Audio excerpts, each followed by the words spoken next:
Linda Thompson, the woman who stood at Elvis Presley's side when fame became more curse than blessing, has finally opened the door to her memories. She was there for the triumphs and the heartbreaks, the roar of the crowd and the silence that followed when the lights went out. For decades, she held her story close, refusing to trade sacred love for gossip or headlines. Was it loyalty that kept her quiet, or wounds too raw to revisit? What really unfolded behind the gates of Graceland when the fans went home, when the world's king was stripped down to a man searching for peace? Tonight, the veil lifts. For the first time, we step into the private world of Elvis and Linda, a world shaped by devotion, despair, and secrets that weighed heavily on the heart. This is not the tale of a superstar. It is the story of the man she loved, and the truth she carried in silence for nearly half a century. A chance meeting. In the summer of 1972, 22-year-old Linda Thompson never imagined her life was about to be transformed. More than just a Southern beauty queen, she had been crowned Miss Tennessee, admired not only for her striking looks but also for her calm nature, intelligence, and steady grace. Raised with simple values of faith and humility, Linda carried herself with the poise of someone destined for bigger stages. Nashville and Hollywood had already taken notice. But destiny had something greater in store. That summer night, she accepted an invitation from her friend Bill Browder, who the world would later know as country star T.G. Shepherd, to attend a private midnight movie screening at the Memphian Theater. Renting out the entire cinema was routine for Elvis Presley, who preferred watching films with his inner circle away from the public. To Linda, it was just a fun evening with friends. She had no idea she was about to meet the most famous man alive. When Elvis arrived, his entrance wasn't the larger-than-life spectacle she might have expected.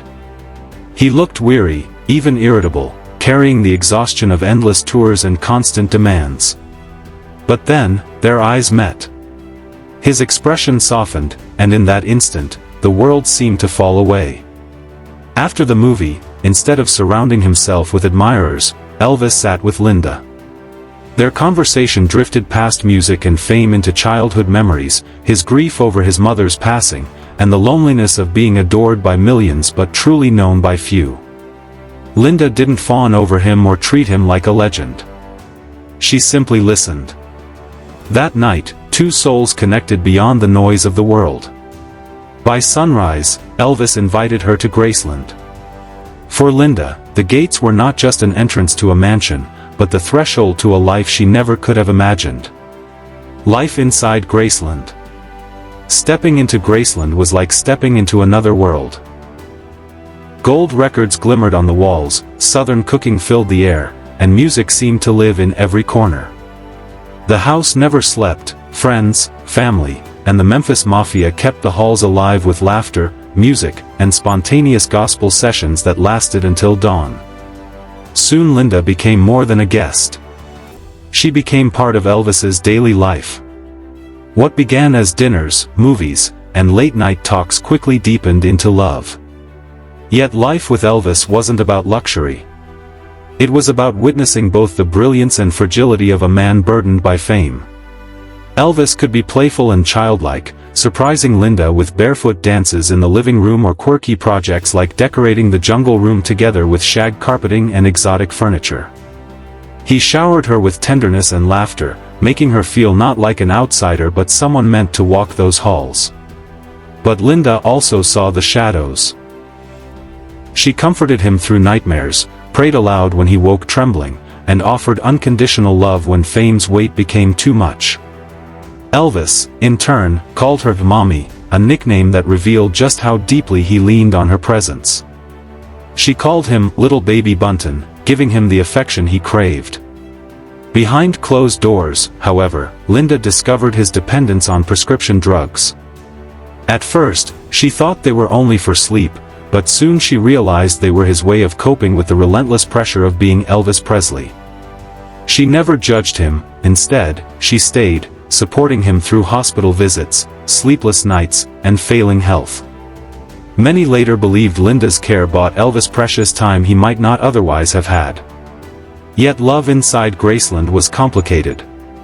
For all its grandeur, the mansion could feel like a cage.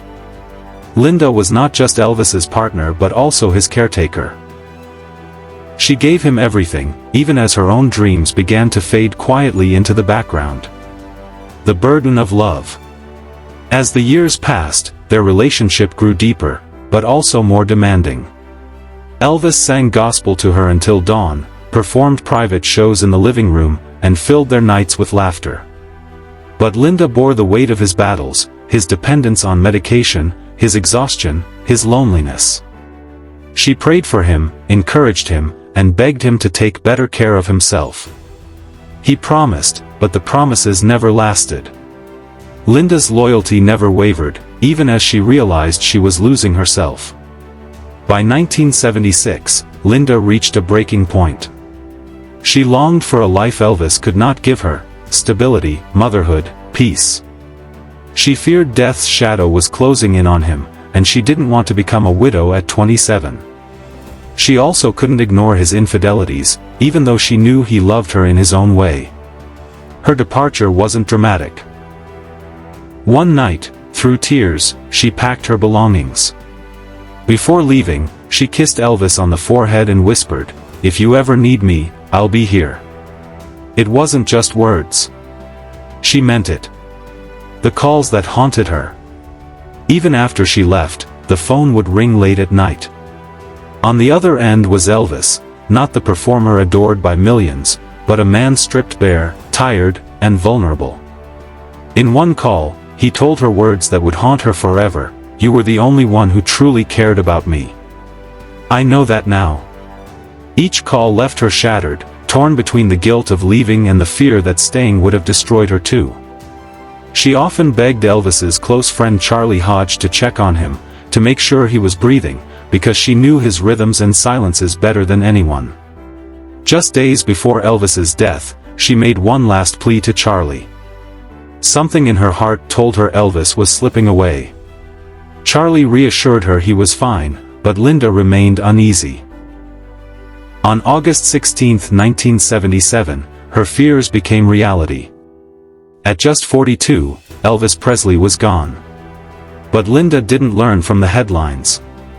She learned from the broken voice of 9-year-old Lisa Marie, who called screaming, "My daddy is dead."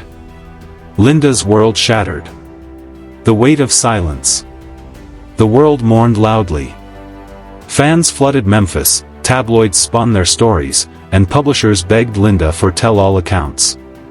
But she stayed silent. She refused to sell her memories or cheapen the man she had loved.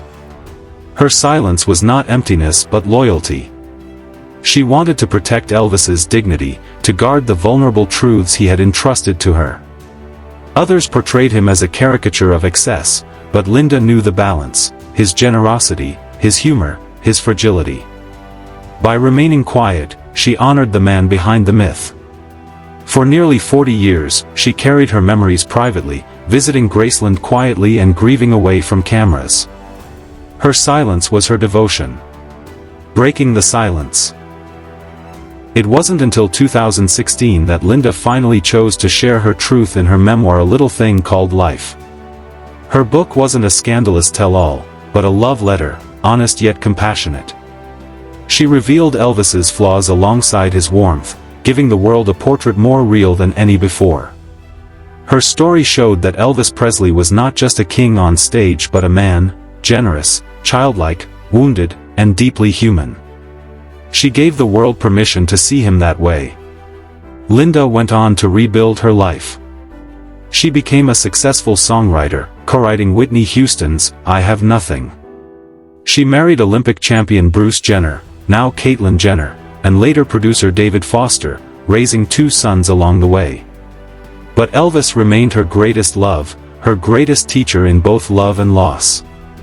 Even today, she sometimes returns to Graceland, away from the crowds, to leave flowers for the man she once called Little Baby Bunton.